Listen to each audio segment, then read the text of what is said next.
Hi, my name is Shaquana Dalton from LearnAsYouWrite.com. I'm a writer and blogger, and today I'm going to talk about making your characters sound like people.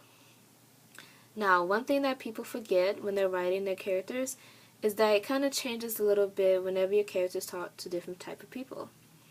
What I mean by this is your character is not going to say the same thing they would say to their mom to their best friend. They're going to leave stuff out when they talk to their mom, whereas their best friend will probably tell all the details. And same goes for if they were talking to a stranger versus talking to a preacher or an acquaintance or anybody they're familiar with to unfamiliar.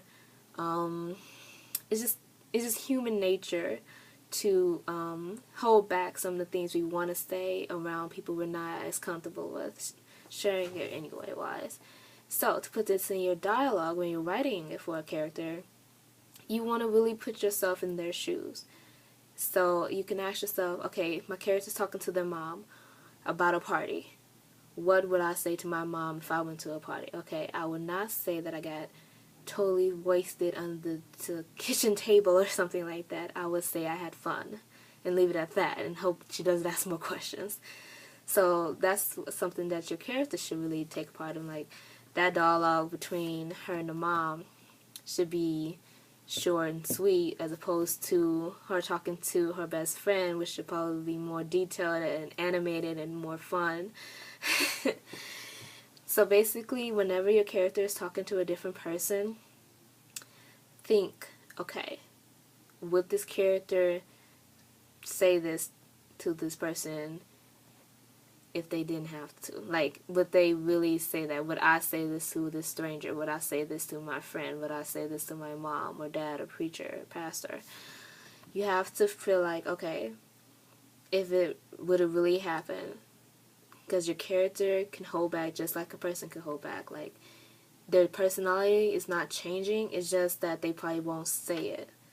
Like, it's not that their character is being fake, it's just that they're just leaving out information because they don't really know that person or feel comfortable sharing it with that person. For instance, if your character's talking to a child, they're going to talk differently than they would a child, than they would a person of adulthood.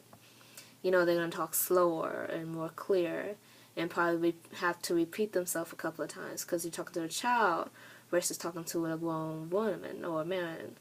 So who they're talking to plays a role in what they say. You can't have your character just monotone throughout the whole story. It wouldn't make sense. You have to change it up a little bit.